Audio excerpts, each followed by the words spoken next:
Hey guys, here is Sensei from 25 Games with a little experiment.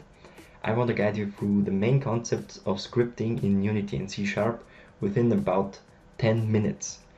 For detailed information about the single topics, check out the description. And now fasten your seatbelt, this one will be really quick. When you created a new project, the first you will see is the 3D scene. You can rotate the camera with Alt and left mouse button. You can pan the view with the middle mouse button. You can select the objects with the left mouse button. And when you select an object and press the F button, the camera focuses the object. With the mouse wheel you can zoom in and out. On the left side there is the hierarchy view. The hierarchy is a list of all the objects in your scenes. Right click on an empty space and create a 3D cube.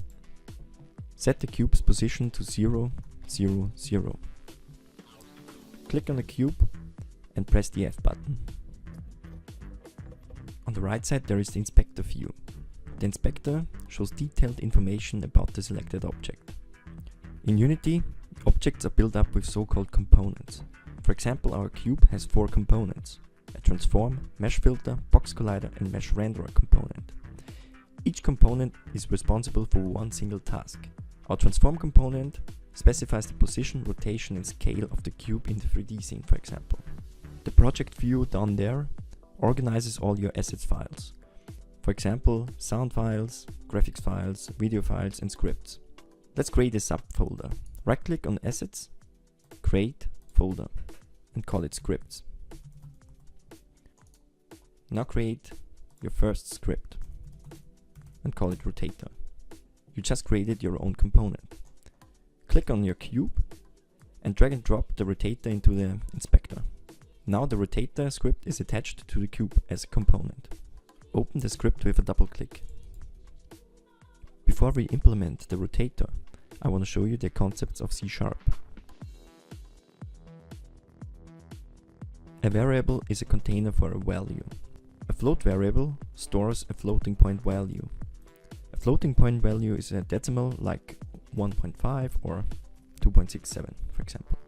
A string variable contains a text. Texts are written within quotes. Variables with squared brackets are so-called arrays. Arrays can store multiple values. Here we have 3 elements in our array: 1, 3 and 5. Now speed has a value of 2.67, but of course you can assign new values. Here we set the speed to 5. Now we want to append a text to our text variable. This can be done with the add operator. Now the new value of our text is apples are good. Here we access the second element of our int array. So speed is multiplied by 3.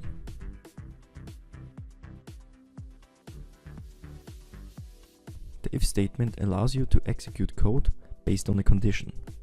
So if a condition is true, then the code within the brackets is executed. Otherwise the code is skipped and the program continues. Let's set speed to 1. Now we check if speed is smaller than 2. That's true, so the code within the brackets is executed. With the else statement you can string together multiple if statements. So our speed is 1, so it is not bigger than 2. The code within the brackets is skipped. Now we check if speed is negative. That's not true. Because none of those conditions were true, we end up within the else branch. In a single if statement you can evaluate multiple conditions. Again we set speed to 1. Now we check if speed is bigger than -1 and if speed is smaller than 1. That's not the case, because speed is equal to 1. That's why the code is skipped. Now we check if speed is bigger than 1 or speed is smaller than 1. That's true, of course. So the code within the brackets is executed. A for loop allows you to execute code repeatedly. When the program reaches a for loop, the init code is executed. Then a condition is checked. If the condition is true, the code within the brackets is executed. At the end of the for loop, the code jumps back and executes the increment statement. Then again, the condition is checked. Now when the condition is false, the program skips the for loop and continues the execution. Firstly, the counter variable is set to 0. Now we jump into the loop. After that, the program jumps back to the head of the loop and executes the increment statement. Now counter is 1. When the counter variable is 5, the program exits the for loop. Here's another example. We set b to 32 and check if b is bigger than 1. Of course that's true, so the code within the brackets is executed. Back to the head of the for loop, b is divided by 2. Now b is 16. That's done until b is 1. And the program exits the for loop.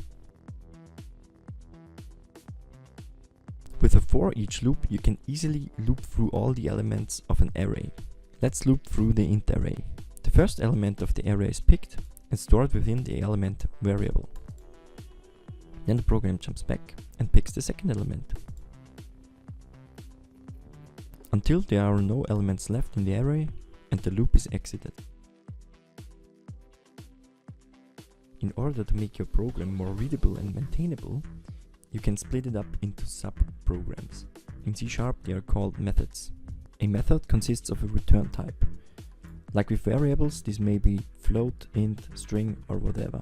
Then it has a freely chosen name. The name should describe the task of the method. Optionally, you can pass one or multiple parameters to the method. Within the body, you can execute some code and optionally return a result. Let's discuss some examples. First, we have a resetSpeed method with no parameters. Within start, we call this method with its name and pass its parameters. Now the program jumps into the method and sets speed to 1. The method returns nothing, so the return type is set to void.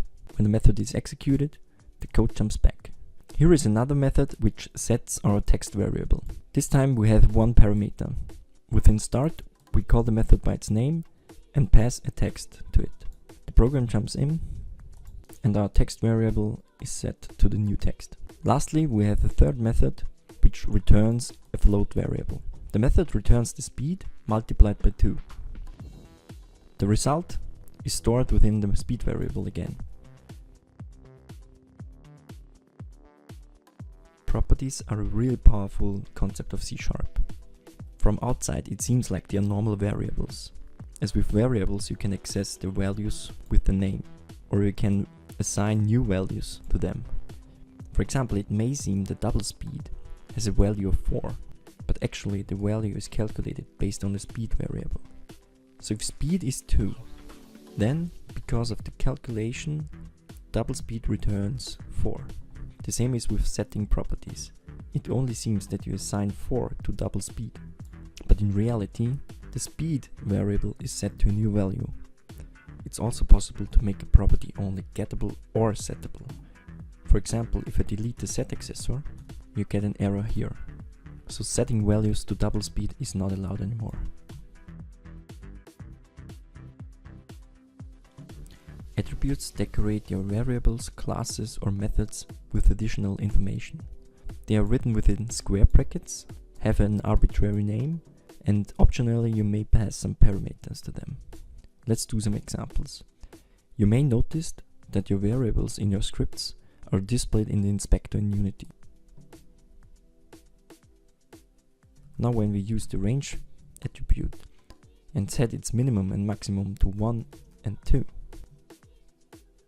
change back to Unity and you see that now you have a slider which sets the value of our speed variable between 1 and 2. Another example is the hide in inspector. As the name suggests, the variable in Unity is hidden. You can create your own attributes, but that's part of another tutorial.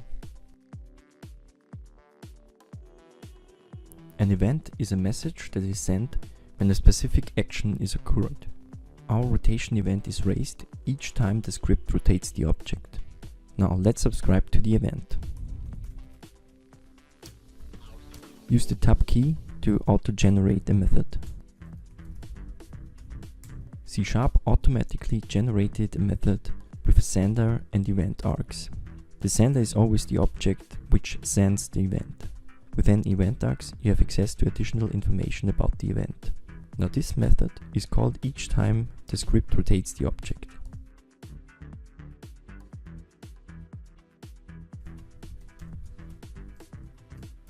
Don't forget that for each event subscription, you should always unsubscribe from the event, at least when the object is destroyed, by using the -= operator. Otherwise you will end up with some memory leaks. In the update method, we rotate the object. After that, we raise the event. First we need to check if any method subscribed to our event. If so, we can raise the event and pass the rotator class itself as the sender and create a new event args object. First we need a speed variable, which is accessible within Unity. Then we create an event which is raised when the object fully rotated around the y-axis. In update, we firstly rotate the object. We access the transform component and rotate it around the y-axis.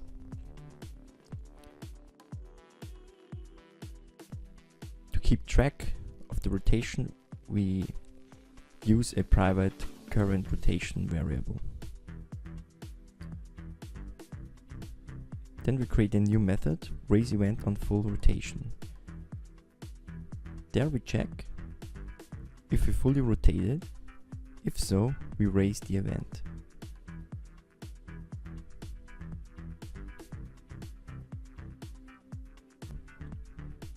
Is full rotation is a property.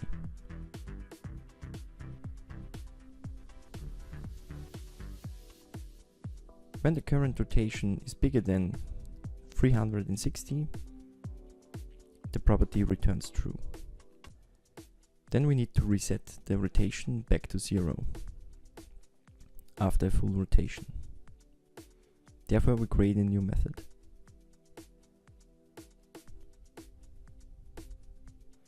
Again, we check if the rotation is full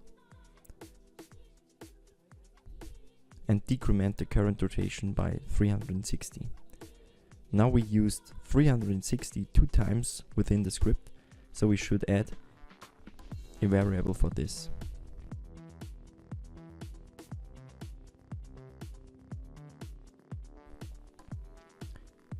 Now we create another script called scaler with a variable scale factor.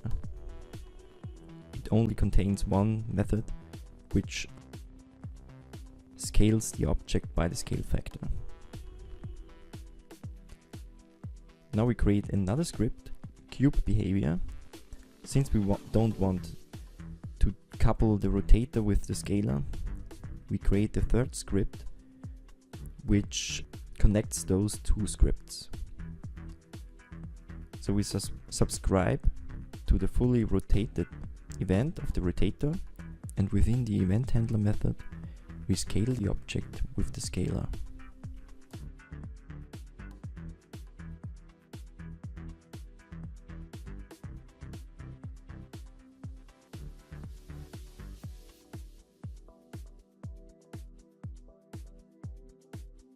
Thank you so much for watching. I hope you enjoyed it. I hope you learned something. Make sure to check out our other videos, subscribe to our channel, and please, if you like, support us on Patreon. The link is in the description below. And now have a nice day. It's your sensei.